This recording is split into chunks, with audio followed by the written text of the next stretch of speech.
world's strongest man. I won't stop until I get that title, and nothing will get in my way. And it was basically my mum and dad's old kind of garden shed. It was like a World War shed they had. We used it that much, the floors started getting holes in it, so like we'd go in deadlifting, but one side would be lopsided. If it wasn't for Luke, I would not be where I am today. Welcome back to Mulliganbrothers. Today, I'm super excited to share this motivational interview with you guys. We did an interview with Tom Stoltman, who is one half of the world's strongest brothers to ever live on planet Earth. We talk about diet prep, we talk about training and what it takes to be a world's strongest man, and also what it takes to break world records. All of this whilst living with autism. So I'm Tom Stoltman, and I'm a professional strongman. So I travel the world as a job, lifting weights, and I'm one half of the world's strongest brothers. Whereabouts did you grow up? So I grew up in a small town called Invergordon, in the countryside of it. So my dad had a farm. His mum and dad had a farm, so they were kind of growing up there, and then me and my brothers and sisters all kind of were growing up in Invergordon, just at the back of it on a farm as well, and we had all the animals in the world. So yeah, I'm a country boy. I'm still here to this day, but I'm now living in a small town called Allness. So yeah. For people like from the big cities like myself, what is Invergordon like in this little area like? Yeah, so Invergordon's totally different than all the big areas like Glasgow, Inverness, even London. It's a population of about 5,000 to 6,000 people.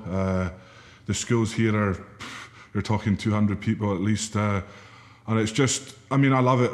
It's a countryside, it's quiet, there's no one kind of invading your space, it's all kind of private, and it's much different than the city life, where everybody's in your face. We drive half an hour and you're in the city, but yeah, I enjoy growing up here, and I'll always stay here. So growing up around that, how do you get into doing strongman sports when it is that kind of slow way of living? How do you get into it? Yeah, so basically I liked sports my whole life.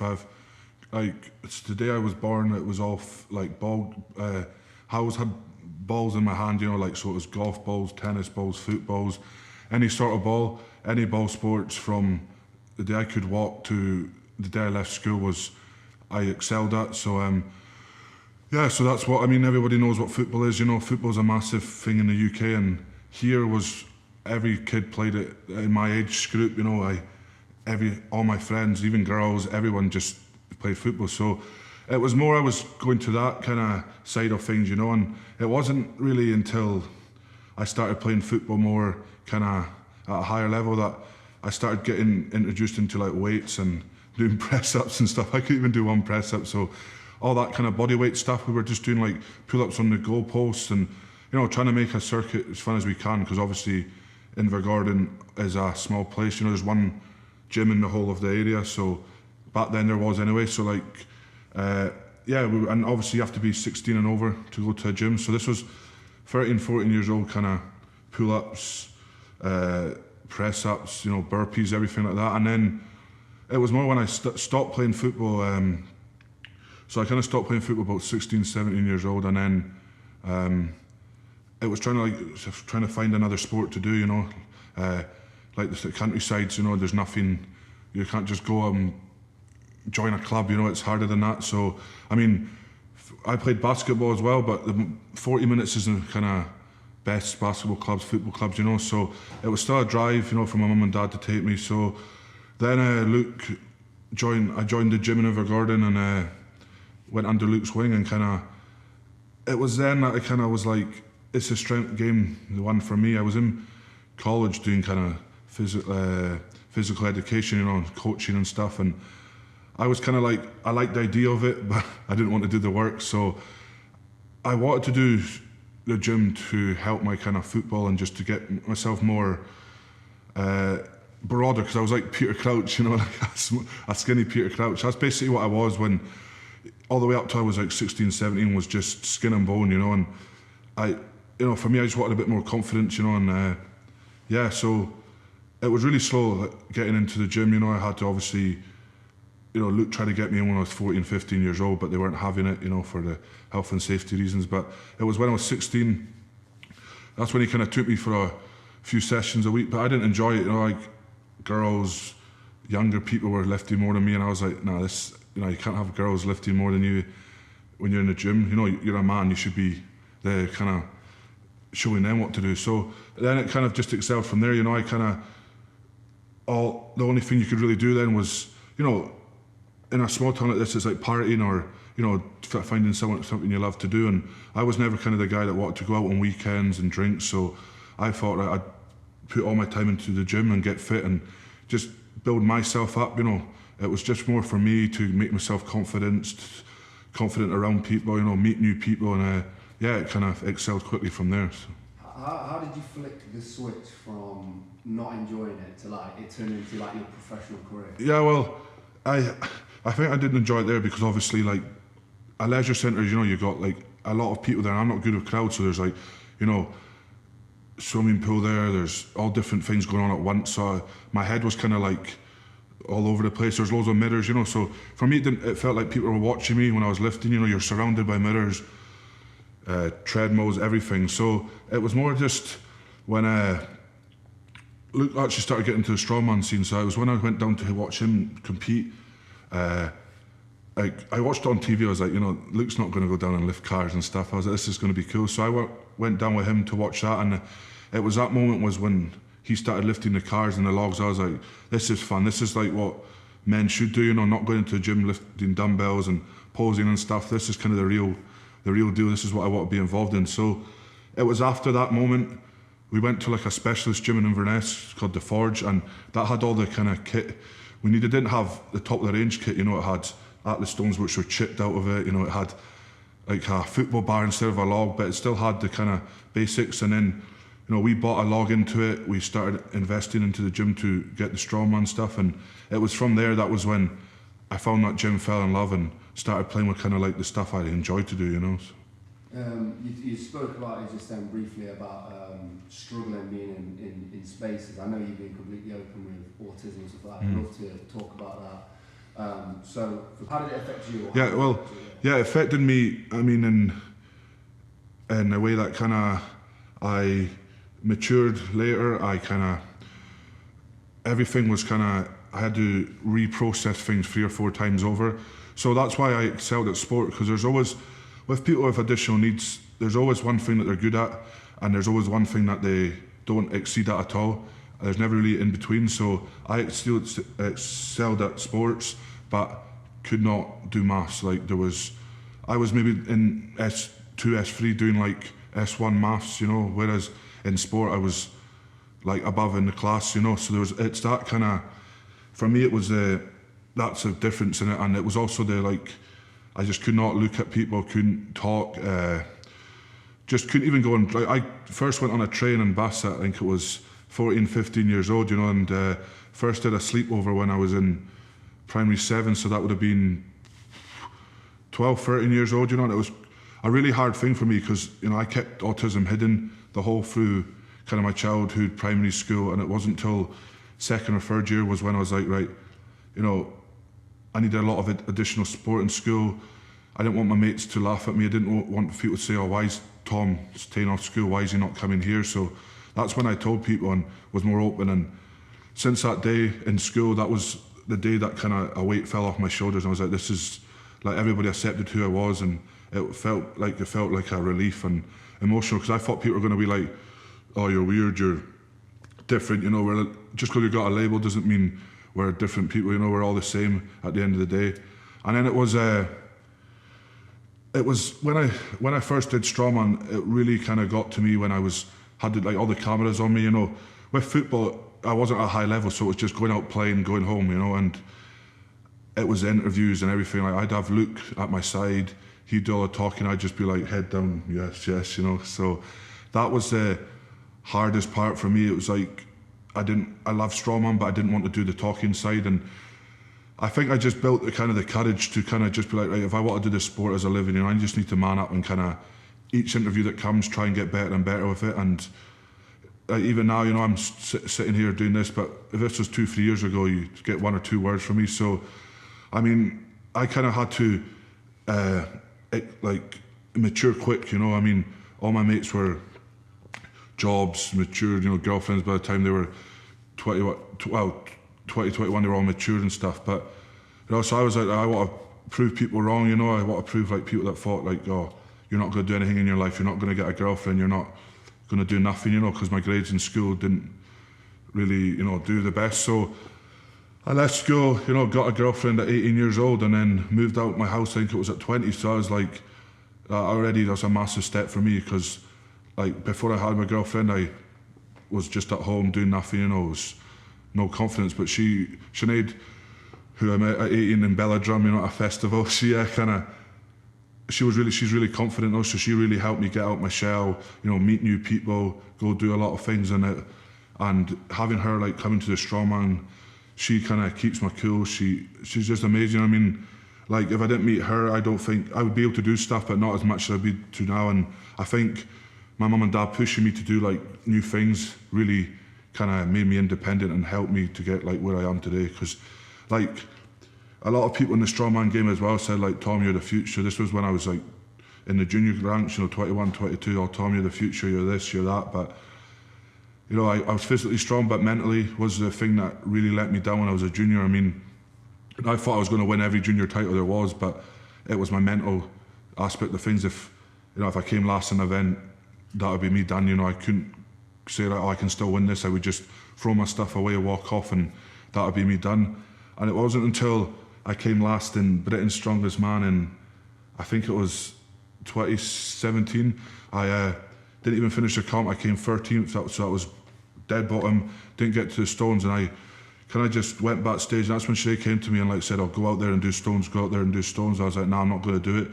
So that was when I kind of went home. I was like, you know, am I capable of doing this sport? Because like physically I could do it, but mentally I just was in bits. You know, I just didn't believe in myself. When you have like loads of people putting pressure on you, like saying, "Oh, you're the next big thing," you know, that piles on your shoulders. So I took a month or 2 off the sport, and then came back and like got my mental aspect just bang. I think I just took all the pressure off myself and just believed in me. And if people want to say, "Oh, Tom's the next best thing, Tom's not going to do nothing," they can. I just kind of started concentrating on myself and really got my mind thinking that like, you know, I can be the best and I need to say it, I need to prove it. And having Sinead, Luke, the family there to help me was one of the best things, you know. I mean, it is crazy, like absolutely crazy to hear you say like, just like 3 or 4 years ago, like that it's madness. Like, is it like you're here now, like you're not struggling in the industry at all. So it speaks volumes for like what you've done yourself as well. Like, just put like, I think by the sounds of it and what Luke was saying is you've willingly exposed yourself to uncomfortable situations. Like, do you think that's what's required to sort of get through this? Yeah, well, obviously, like with strongman, you know, you're away from family. You know, you have to kind of sacrifice a lot of things. And in my eyes, strongman's probably one of the toughest mentally, like on your mental. You know, you have to be mentally and physically strong. I think it's one of the toughest sports you can do. And for me, having Asperger's, you know, and autism, and you know, putting it out there that like people with this disability can do stuff, you know, and it's just a label. And the amount of people I've kind of helped to say like, oh, you know, they want to be the next Tom Stoltman, because it's just unbelievable, you know, and that's what I want to keep doing. And it's just putting yourself in situations that you never thought you could handle is a great feeling as well, you know, because like I've been in situations in strongman where Luke's not been there, you know, I have to get out of it myself, and it's just, I can now do that, you know, whereas I didn't ever be able to do that without anybody around me. So yeah, it's a great feeling. As someone who is like, I mean, really successful now with what you're doing, for people who have autism or struggling with it, and like maybe where you were 5 or 6 years ago, what advice do you give to them people? Yeah, I've always kind of said, I mean, like going through school, the thing that stuck up to me was like a teacher said, "Oh, you're not going to do nothing," and that kind of stuck with me, because you know, a lot of people with people with additional needs, you know, if someone says that, they'll believe it, and I believed that for a long time. So I just think you need to kind of keep around positive people. You know, choose the right group of people you want to be around. Make sure there's loads of positivity in your life, and that whatever you want to do, whatever goal you want to set, if it's the biggest goal, smallest goals, just go out and smash it. Because I'm an example of it, and I've proved hundreds and hundreds of people wrong, and that's what I'm wanting a lot of other people to do, and that's what I'm trying to show people, that just because I've have got Asperger's doesn't mean I'm going to sit back and not achieve goals. I want to be the best in the world, and I'm going to be the best in the world. So yeah, I just think have a positive attitude to everything you do, and just be around positive people, and you'll get far in life with those two things. You spoke about Sinead, Luke, Yeah. Your mum, your dad. For people who are a support group for somebody with autism, what do you say to those people? Like, what did they do right? What did Luke, Sinead, and your mum and dad do right for you? Yeah, well, my mum was there through day one, and my dad's been there as well. It's been harder for him because obviously he works on the oil rigs as well. So when I kind of got diagnosed, he was working abroad, so it was harder. But I mean, my sister worked at groups that had autistic people there, so she was like the chairperson of it around the Highlands. So that was a massive help. She was a step above everyone in it, so that was kind of an advantage for me. Everyone kind of just everybody accepted who I was in my family. There's nobody disowned me. Everybody was helpful, and they just kind of knew that I wasn't as mature as the other family members. They knew that I had to process things slower, so they just helped me. And like Sinead as well, massively thankful for her, because she kind of not really experienced it. When I came to her, she thought I was, overly shy. Because head down, when I went to meet her parents, it was just like 1-2 words. But then they kind of knew what the autism was, and from the day I met them, they made me feel comfortable. And it's just unbelievable having the right people, like I said, around you to kind of get out your shell and blossom. So an understanding of autism and awareness of autism is going to help massively. Like people knowing that it's going to help people in that same situation. Yeah, 100%. It's that's what I'm trying to do. Help people, and I've talked to a lot of school and had a lot of ambassadors and contact me, and that's what I'm trying to do. Just get that word out. It's just being positive and not letting anybody kind of stop your goals. So it's massive. It's amazing. It really is amazing. So you get a strong man. You say you're a skinny guy getting into strongman. When you say skinny, people what do you mean by? Yeah, well, I was basically lanky. That's what I was. I took a gross out maybe from primary 5, but I didn't put any body weight on it. It was literally just skin and bones. It was like a Peter Crouch, but skinnier than that. So how tall are you? I'm 6'8" right now. So yeah, so it wasn't really till I left the academy I started getting muscle, but now whole through high school, it was all just skinny, lanky, So. So then you get into the gym. Obviously, like you say, Luke took you under his wing, started training with Luke. What was it like to have a brother already in the sport? And how much of a help was it for you? Yeah, having Luke in the sport was, I think, a massive advantage for me.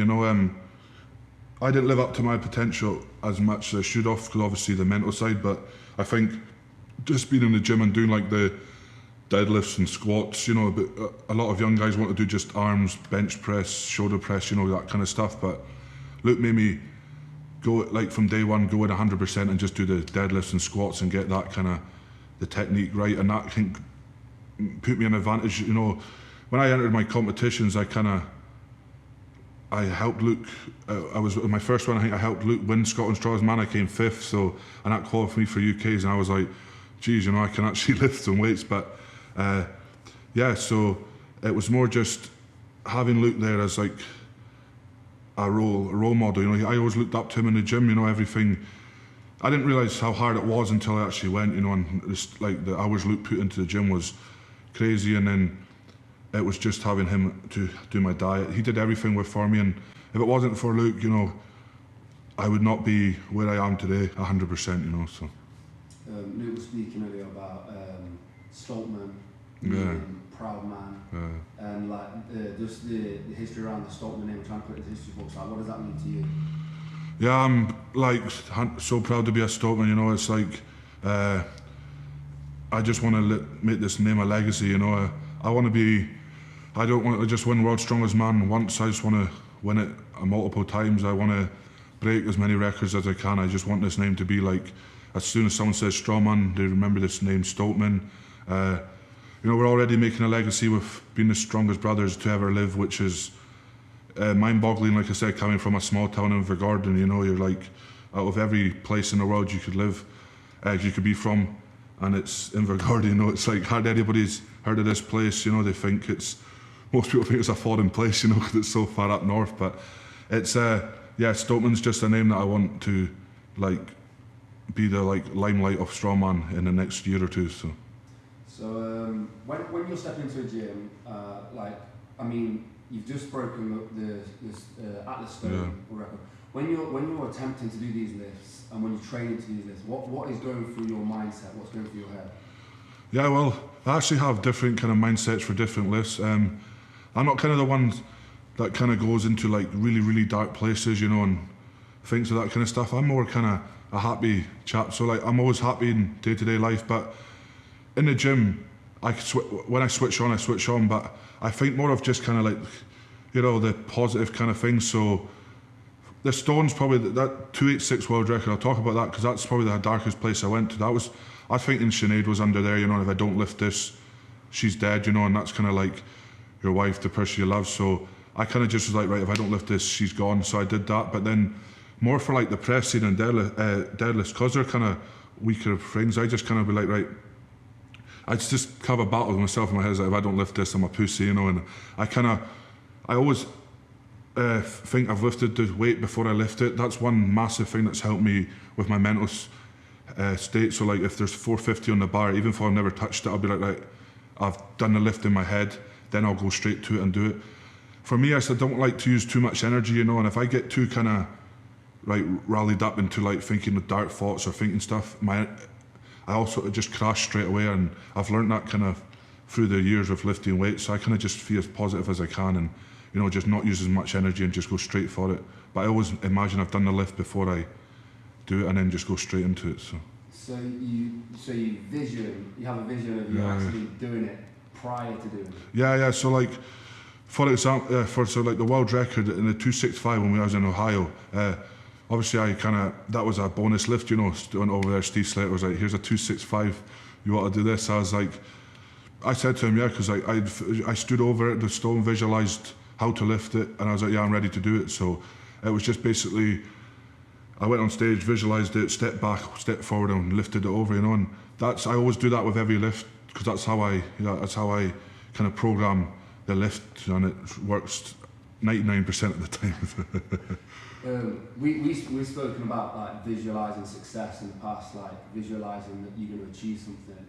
Do you think that can be applied to other people's lives, like people who are just trying to be a businessman or an entrepreneur and stuff like that? Yeah, I think it is a massive kind of thing. I think you always should visualize your goals. You know, like as a businessman, if you want to own the biggest, like if you want to own a whole street of stuff, you know, you should always visualize. You know, I always said I want to open a gym, you know, as well, and I visualised driving past places and be like, I want to own that as a gym, you know, and when it actually happens, you're like, this is cool. So yeah, I think you should always kind of visualise things in your life.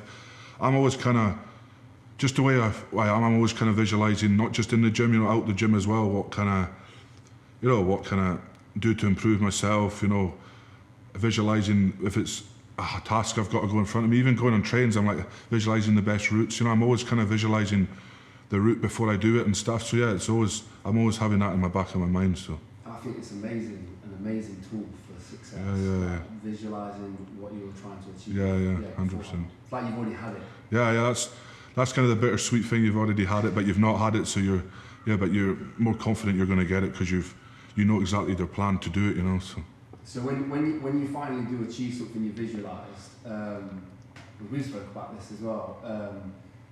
You know what it feels like to have as well. So when you broke your record, you already knew what it felt like to have that record, right? Yeah, I mean, yeah, because obviously you have the King of the Stones title, you know, it comes a lot of pressure, you know, and you have to, like I said, prove it. So yeah, doing that 265, it wasn't I visualised, obviously out there I was wanting a 256, but I was training to visualising for a 280, 285 already. So I was like, yeah, 265's all right, just walk off and do it again. But, it's not being cocky, it's being confident and humble, and that's what the difference is, being cocky and confident. I was confident, I was there for a reason, I visualised, even before I stepped on the plane, what I needed to do. Every day I was in my head just going over and over and over, and sometimes panicking, going like, am I visualising this too much? But it was what I did. And then, broke the record, came back here, said to them, let's do the 286, same again. As soon as the stone landed in my gym, I was visualising it every day, like, I know what to do, and it's worked since, so yeah. You touched on confidence, like, what is the best way to build confidence in whatever you're doing? For me, I think just doing it, and putting yourself in situations you don't want to be in. I mean, so I had to build confidence coming to the gym, not even because there's a lot of crowd. My first gym was a public gym, 50, 60 people in it at once. I'm like, geez, I can't even do 10 in a crowd. So it was just kind of forcing myself to just go in, do a workout, come up, and that's, I think, forcing yourself to do things in situations you don't want to be in is kind of key as well, and even if it comes to lifting weight, I think building yourself up to kind of, get ready for it all and stuff. So. When we was out today, we was talking about routine and stuff like getting into a routine. Yeah. How much work is going on behind the scenes, for your routine to be a strongman professional? Yeah, routine is, for having autism, routine is 100% one thing I need. If I don't have routine in my life, then it goes down here. When COVID hit, that kind of mapped out. That's when I was kind of getting, my mental state was going down a wee bit, because I didn't, I had things to train for. I had all routine of what I was doing every day, and then COVID comes and it's like, right, what to do? But yeah, it's a massive thing. I mean, I'm eating I try to eat the same time every day. My meals are all planned out. If something changes, I have to know, the day before. I can't just be like, right, oh, we're filming in an hour or we're eating an hour. My head will just not be able to process that. So I'm always planning 24 hours in advance. I always want to know what's coming up tomorrow, coming up the next day. So yeah, routine is 1000% the most important thing for me. So. I think when people think strongman, they think it's discipline in the gym and that's it. Yeah, there's so much more discipline that goes into this, into recovery. But one thing that baffles me with strongman, I think it gets a lot of people, is the diet aspect of it. What's a typical day of eating? What are you having to do to stay in the shape that you're in? Yeah, well, my diet is Nathan Payton, pro body coach on Instagram. So basically, I went with him, just to kind of get a bit more body weight and stuff on, and kind of see what it is like to eat seriously, because when I had my old dietitian, I was eating, but I wasn't eating like these guys. So yeah, I went with these, and now it's kind of monstrous food, food that I never thought I would be able to consume. It's 10, 11 eggs in the morning with 100 grams of oats, 500 grams of yogurt for a snack, plus a whole punnet of strawberries or grapes. So that's 2 meals in, and that's already double what I used to eat. And then lunch could be anything from 340 grams of chicken, steak burgers with 2 potatoes, veg. And then the best meal is the one before the gym. I always usually have a cheat meal, so it's double burger, chips, macaroni, whatever I feel like, or whatever he says for me to eat, I'll do it.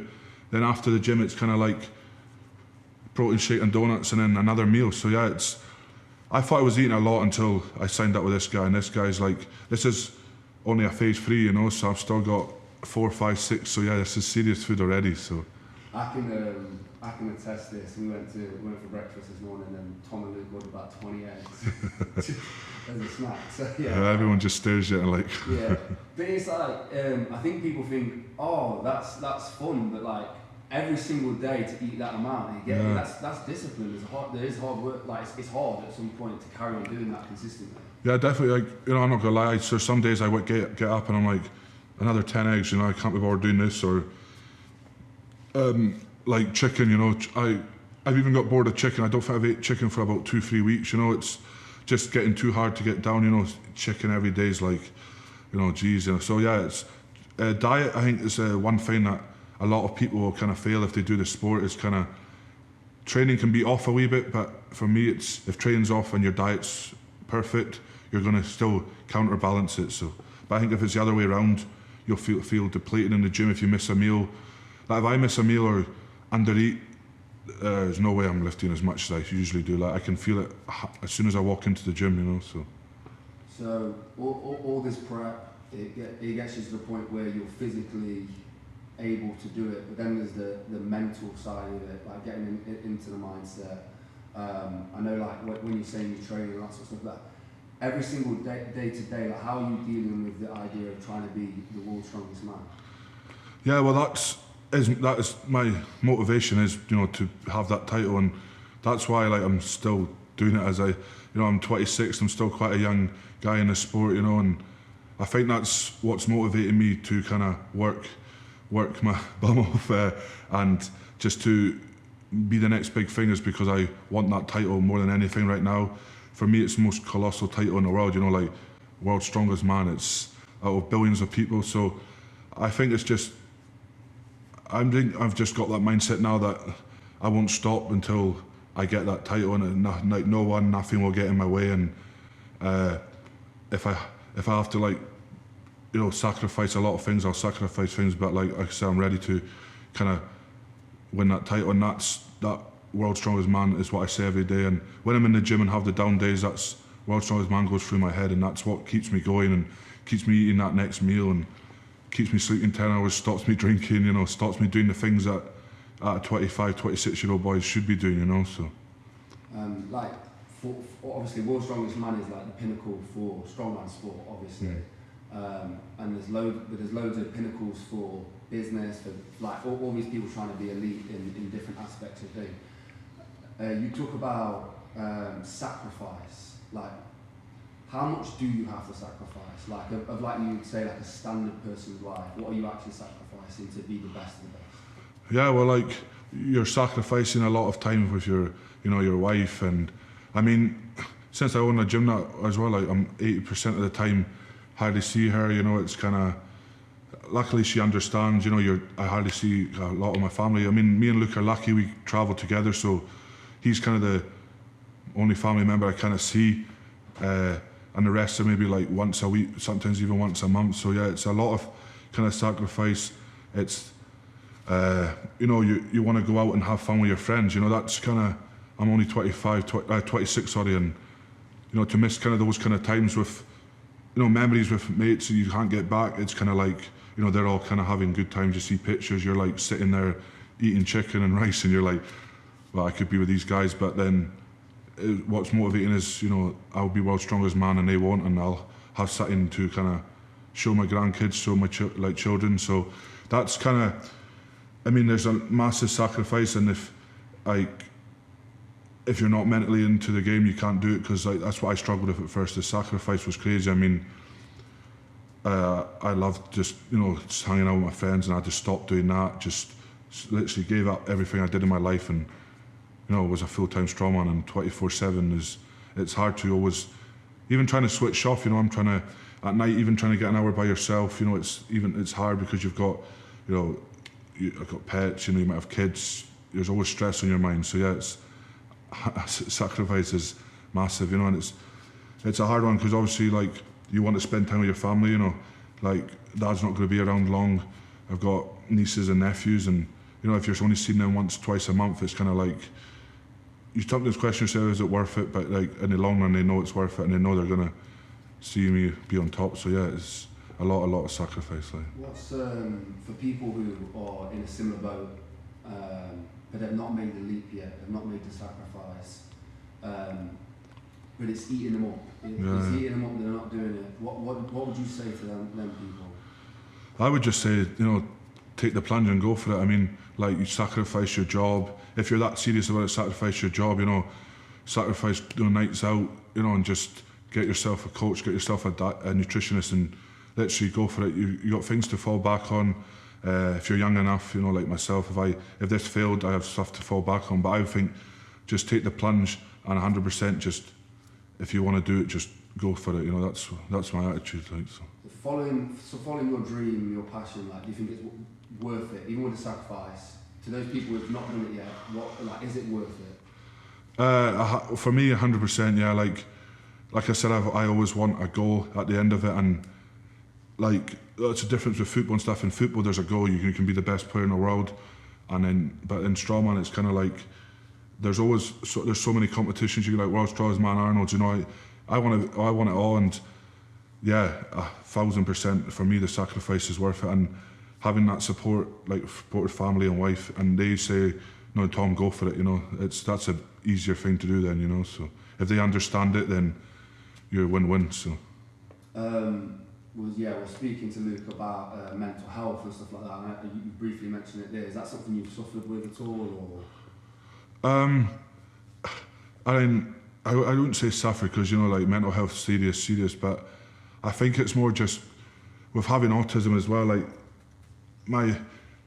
in my eyes, I don't think my mental health was as good as others because obviously I couldn't like process things. So I think like I got a lot of things went in my head, you know, like that should just go past my shoulder, like over my shoulder, you know. So for example, like I said, when I came, I think it was a junior comp as well, I came like 6th or 7th place, you know, and in my head I should have won it, and that really just kind of put my mental health just like, nah, this is it. It's not like serious, but it's more just I'll give up, you know. That's my attitude, was just I just wanted to give up at everything I did because I was doing rubbish at the sport, you know. So yeah, I didn't really I suffered it that kind of way, but not like in a serious way. But like I said, I had people that helped me and picked me up from kind of those kind of days where I just thought, right, I'm not going to do this, you know, because I always thought I didn't want to embarrass anyone, and I always thought I was embarrassing people, and I always thought I had to win all the time, you know. Win was the only way you could do it, and yeah, so I learned it kind of the hard way. So. Luke was speaking about the loss of your mum 4 years ago. So has autism affected how you process that loss? Or? Yeah, big time. I mean, my mum was my biggest fan. You know, she when I first started strongman, she didn't miss a competition. I think she came to every single competition I'd done, and when she kind of passed away, that's kind of when I was like, I don't know what to do, because you know, obviously my dad was there, but my dad was working away, so he wasn't like coming to the mall. But my mum was just like so supportive. I mean, like she would just be like, go chase your dreams, go do your goals. Both parents were, like I said, were supportive. But yeah, losing her kind of really affected me. I didn't really accept she was gone until maybe, I think until I got this tattoo to like have her on my body, you know. Like that's when I kind of was like, this is real, you know, because I always thought she was there, you know, like I would just not believe that she was gone. And having this comfort on me now is kind of like she's on my shoulder, she's keeping me safe. And as soon as I got that, that's when I kind of was like, right, I need to do what my mum wants me to do, and that's kind of be the, you know, go for my dreams. And that's what she said, go for your dreams. And my dream was to be world's strongest man. So that's kind of I think it's driven myself and Luke big time, because like she's still there in spirit, and it's a massive drive. Like that's given me, since she's gone, that's given me an extra 20-30%, you know, on every lift. Like if the world records with going to world's strongest man, it's given me that extra like 30%. And that's what even Sinead says, you know, everyone says it's like, do it for your mum, you know, she's there looking over you. And yeah, it's hard, but it's also like it's a special moment that she's actually with us, you know, but just not in person. So because we've got the tattoos, it represents her. So it's you can't really see it very well, but it's Stairway to Heaven with her favourite sunflower, with her favourite flower, which is sunflower. So yeah, I kind of wanted that just to, like, you know, because in my head I wanted comfort, and my comfort was sitting with her on me. So, and that was that. Literally, as soon as I got that, then I kind of realised, like, no, she's not here, but she is here. If that, you know, makes sense. So yeah. That's why I've got these tattoos. Like that is literally the same. Yeah. The same thing was like a loss of someone. It was I grew my hair really long. Yeah. And that was I was kind of but then when I got the tattoos, I cut my hair, and I was like, this is like that sort of. They're still with you. Yeah, that's like I said, it's the relief not the relief, but the kind of, it was mental. It's not, you can't really put it into words. It was just weird how like it felt real. You know, she felt it was just like she's there. So yeah, and that's every competition now. You know, I know she's there because she's here on my shoulder, and that's how I think it helped me excel more as well. So I think again, when we were speaking to Luke, he said that the loss and the pain that he witnessed and the pain that he went through like gave him like a strength. And I think it's something I talk about quite a lot is that through like these hardest moments of loss and grief and stuff like that, you become your strongest. And I mean, for you, both of you is like the epitome of that. Yeah. Because that was like this seemed like this huge turning point when you went strong. When you turned over like into a new realm of strength, like the world's strongest brothers. For people who are going through like these extremely hard times, like the worst of times in their life, like what advice do you give to them, like at being through that yourself? Yeah, well, I mean, I would kind of, what I did was I kind of took the last words that she said to me was, achieve what you want to do, and that stuck with me. And like maybe do that, and then do something that you remember whoever it is by, and like my mum always said, sunflowers. That's why we've got like in our gardens everywhere we have is sunflowers. So something that will comfort you. Maybe if it's on your body, if it's you're holding something in your hand. I used to take a sunflower something with me everywhere before I got a tattoo. So yeah, just it's always the last words. Always the last words they say. It's the most positive. I mean, that's what my mum said before she took her last breath to me, and she held my hand and gave me a necklace. So I was like, she knew that I was like, she knew that I was like what she wanted me to chase my dreams, and she like gave me her hand, and I was like, that kind of was like, geez, this is what she wants me to do. So I did that, and then the comfortness is, whatever they make you, whatever comfort they give you, just get it on your body or take something with you in your bag, or just anything that kind of reminds you positively of them. I have pictures around the house as well. She just wanted them to live on as much as you can, and always kind of talk about them. That's the one thing that I've learned as well, is talking about my mum all the time helps me kind of, think she's still here, and helps me with the kind of wee memories that pop up and stuff. So yeah, photos, looking back at photos, just looking back at all the positive times. If it's, obviously it was an illness that cancer is a horrible thing, and you don't want to think about that. You don't want to know her like that, because you've seen her at the worst. You want to know her what she was before that, and yeah, so. Do you think that was a turning point for you when she said, go do what you want to do, go achieve your dreams? Was it like a flick of a switch or something? Yeah, definitely, because like, people say they suffer, but when you see someone actual suffer, you're like I'm moaning about, a cut on a finger, bad gym session, but when you see, you're like, geez, but then when she was still able to, like, she's suffering but still able to say those words, you're like, that's her like her last few breaths, and it's like, how can you, the courage she had to do that, and the strength it's like that gave to me is like, I'm moaning about day-to-day things, and she was kind of close, like just about to die, and saying that kind of stuff. So yeah, it gave me a kind of big turning point and big motivation. So yeah. So carrying that into the gym when you're going through all these tough times, like what's the mindset for pushing? So you've become the world's strongest man. Or let's say right now you've got the stone record, but let's say you become the world's strongest man. How do you decide to go, I want more than that, I want further than that each time? Like how do you take it from, I want to lift the 280 kilo stone to a 300 kilo stone, I want to be the world's strongest man, to win three times the shot? How do you go further with that? I think it's more just, I think for me it's a lot of athletes, so it's like, you do the sport because you love it, and I'm going to do this sport till I love it, and when the day I fall out of love of it, well, the day I stop, and I'm just going to do this, like I said, breaking records and winning the big titles gives me motivation, massive motivation. I didn't think it would give me, like, breaking the first stone record, I thought, it's only going to give me a wee bit of a buzz, but yeah, that was like, I want to keep going.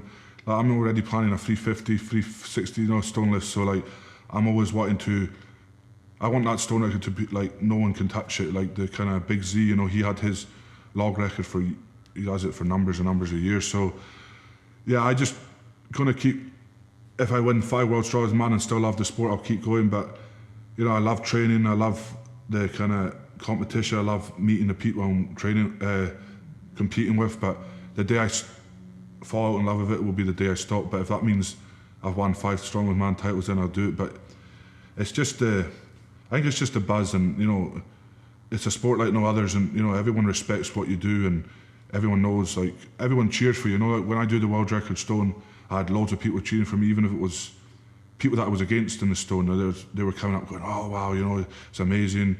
Same with like, you know, logs, deadlifts. Everyone just wants you to do well, and that's why I love it as well. You know, they're not just, there's no like hate. It's all a big family, and that's why it's like such a good sport, and why I want to do it and be like the greatest. So.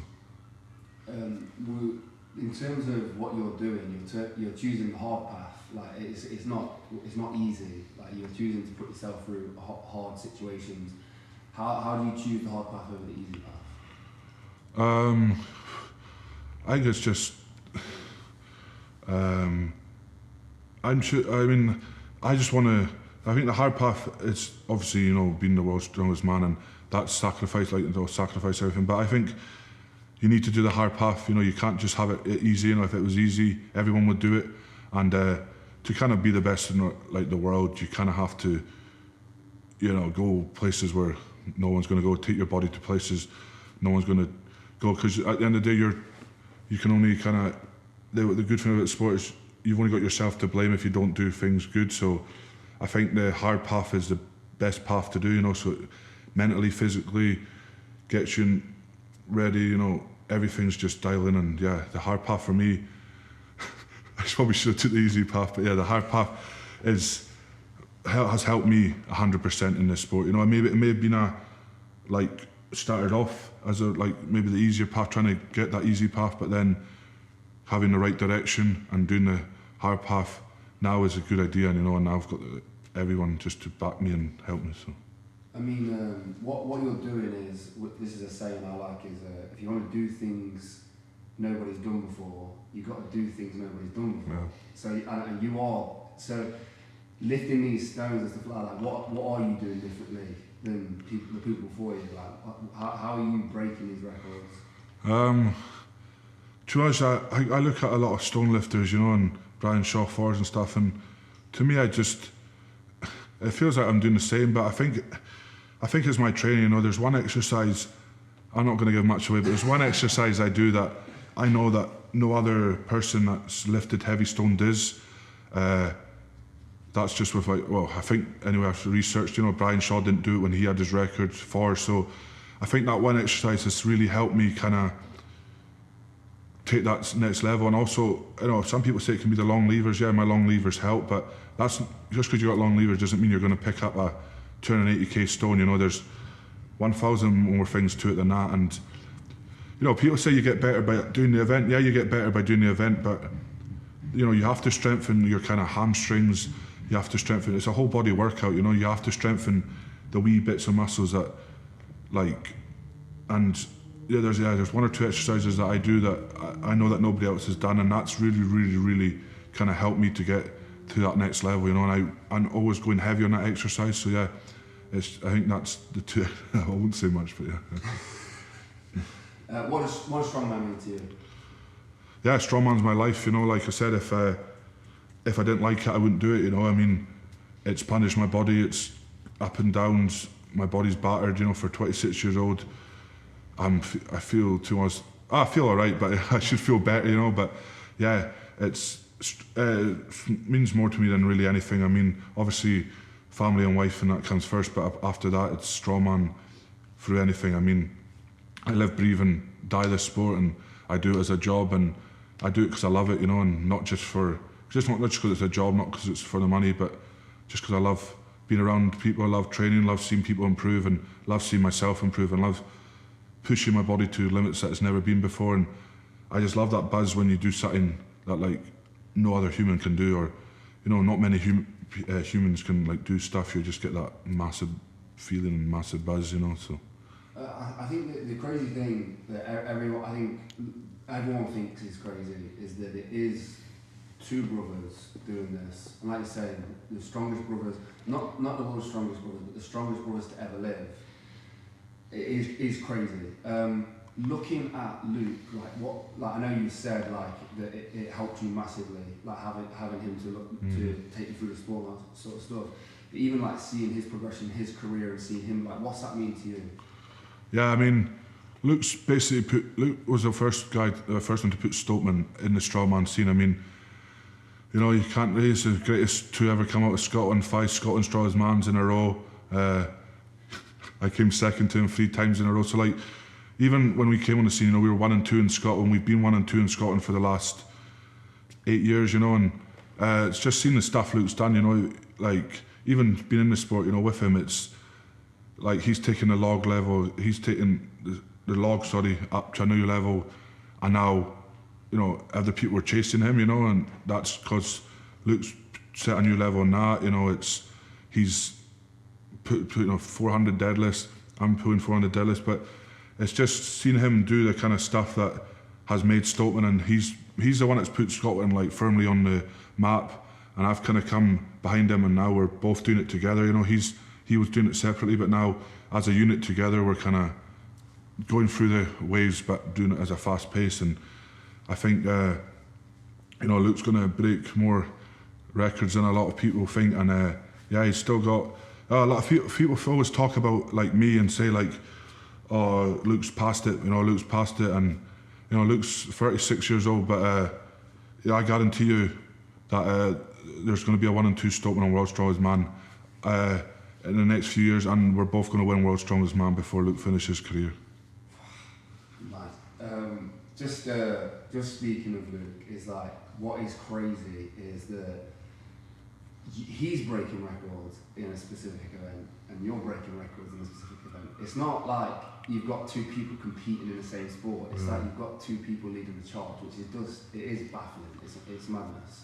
Yeah, especially because it's a brother aspect thing, you know, like when I was watching him, I was proud, and like, oh, he's my brother, you know, it's like, and then 5-6 years later, it's like 2 of us, you know, I thought maybe, yeah, we'd like, you know, Luke was at British level, I've watched him at British level, I maybe get to Europe's, and I thought, oh, maybe I might join and get into Scottish and British, but then to kind of, like I said, both come through the ranks. But that's, I think, again, hard work, pushing each other, you know, when we train, it's intense, you know, like I said, Luke's really good at log, he pushes me on the log, I'll push him on the stones, and we always counter our weaknesses out, you know, like Luke's massively helped me in the log, got my log mass up, his deadlift has gone up, his stone lifting's gone, I mean, Luke came second in the stones at Britain's Strongest Man, and that was his fastest lifetime PB, and that's just because of the hard work he's been putting in the stones, and you know, his log pressing at Britain's as well. You know, it's unbelievable to kind of have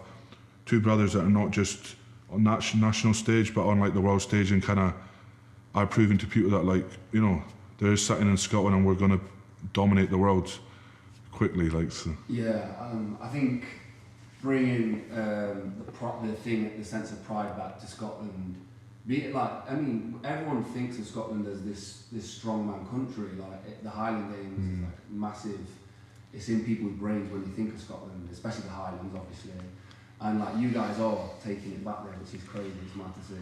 Yeah, it's a really good feeling. I mean, you know, like I said, you know, the natural stones, all the stone lift, you know, we should be kind of pronoun for like being strong and stuff, and I think, you know, there's been strong Scottish strong men and stuff in the past, but I think myself and Luke have kind of taken it up to that new level, and you know, I think the advantage we have, or not the advantage, but I think we invested in ourselves, and obviously being brought up here, you know, like Glasgow and stuff, they're cities, so they have everything on their doorstep, you know, so like they can just go to a gym and be like, right, we'll do this, they've got strongman here, but we kind of had to make do with what we had, and I think again that helped us mentally and physically prep for, like, you know, when we did use something like a log, we were like, oh, this is easy, you know, we had to go, and we were in a shed at one point, you know, deadlifting, and you know, dents coming in the root into the floor, and we were still deadlifting in it. But that's what kind of, you know, a lot of people would be like, no, we're not doing that, you know, we'll just wait till our gym's open. But that's kind of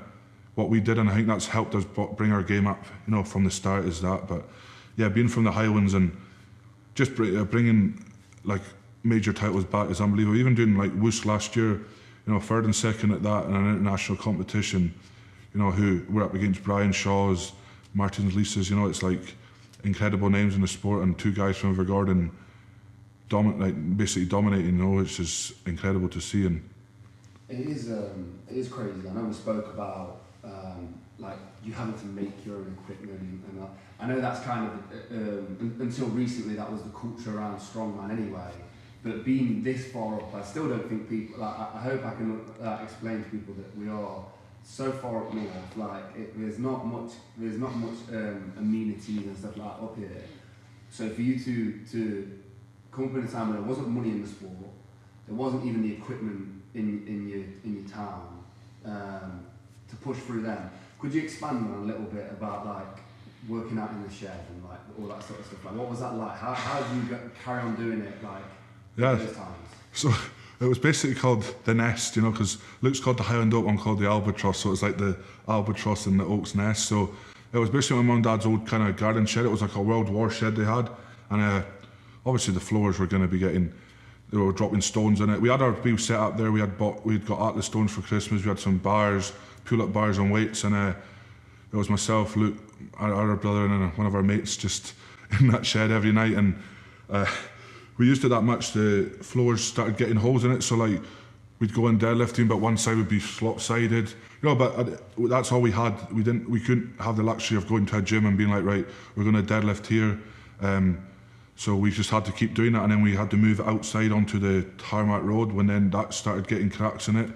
So, and then like, you know, dropping Atlas stones on it wasn't a very good idea, you know, dropping deadlift bars on it. But I think that's, like I said, made us stronger, and kind of when we kind of went onto like a platform or when we went onto flat surfaces, we were like, wow, this is gold, you know, this is like running on a red carpet, it's so easy, you know. And that's why we kept going there. That's why we kept doing the kind of deadlifts in a hole and squatting on uneven balance ground, because when we then went to like a gym, our strength was like, wow, we're strong, but it's just because we did that extra bits that nobody else would do, you know. So people who haven't got everything they need to be successful, like you guys, in any aspect of it, what would you say to them in terms, because it's so easy for people just to quit, like to go, I haven't got the camera, or I haven't got the deadlift bar, or the this, the that, the investment, the support. What do you say to them people?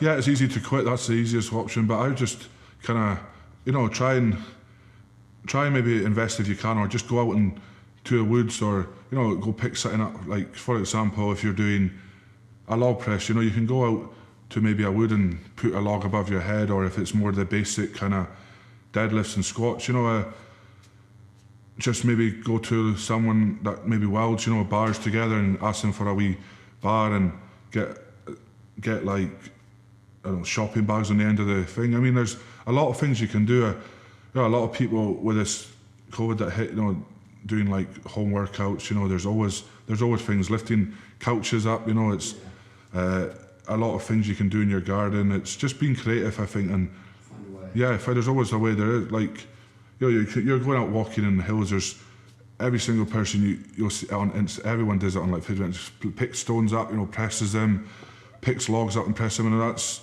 without knowing lifting, you know, it's lifting weights, but being creative, you know. But a lot of people just want that easy option. Oh, there's no bar, I'm just going then, you know, so trying to find, and that's what me and Luke, myself and Luke did, you know. Even just now, even we've got everything, we still go out on the beach and be like, oh, there's a stone there, let's just see, you can chuck it the further, there's a log, you know. We still do that because it's still fun, you know. It's fun to kind of challenge yourself now and again, and those are kind of the bits of equipment that, you know, it's cool to go and, oh, there's a log there, let's go move that and stuff, you know. So last two questions just to wrap this up. So the one thing I want to touch on again is autism, because I really love the fact that you're so open about it.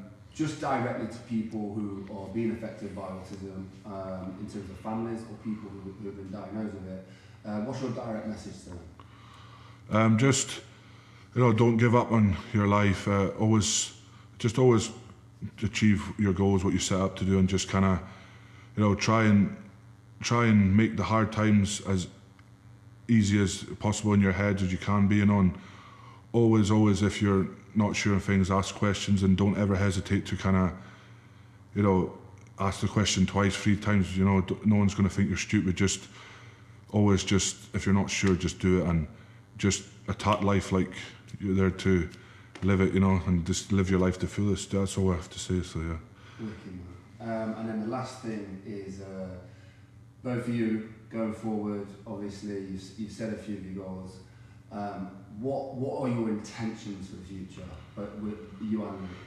Well, obviously, myself and Luke, we're gonna a really good chance of the World's Strongest Man 2022 come, maybe 1 and 2. That would be a massive goal for us, and it's not out of our reach, you know. Obviously Luke's going to go for the world record log, which I'm 100% positive he's going to get, and then myself, it's the 304 stone. I want to do that, but then after that, it's kind of, you know, the world's going to be hopefully back to normal by next year in 2021. So it's kind of then doing the decision: do I go for another world record, or comps will be back up? So I'm going to step away from the world records and focus on winning Britain's Strongest Man, Europe's Strongest Man, and then worlds again. Those are I think, you know, Britain's Strongest Man's a big one, because, you know, to be the strongest in your kind of your whole of the UK, and then Europe's again is second, third biggest title, and then World's Strongest Man would be the icing on the cake. You know, it's a big goal, but 2021 isn't what I've got my eyes set on for being a big year. This year was meant to be big. Breaking records is big, but titles for me is what the kind of goal is for me. You know, records are nice, but titles is what makes you the kind of strongest guy. So. Yeah, I mean, world events is kind of so different down. Last thing, for a direct message for people who need a bit of motivation, what do you say?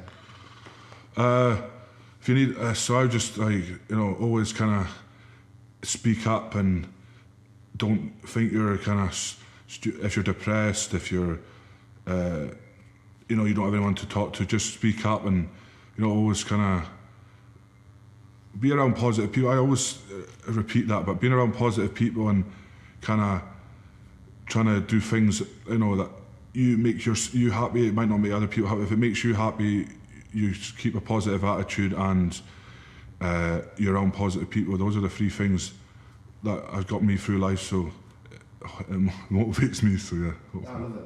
Yeah. Tom, thank you very much, man. Hopefully that was all right, you know. No, man, that was blessed, man.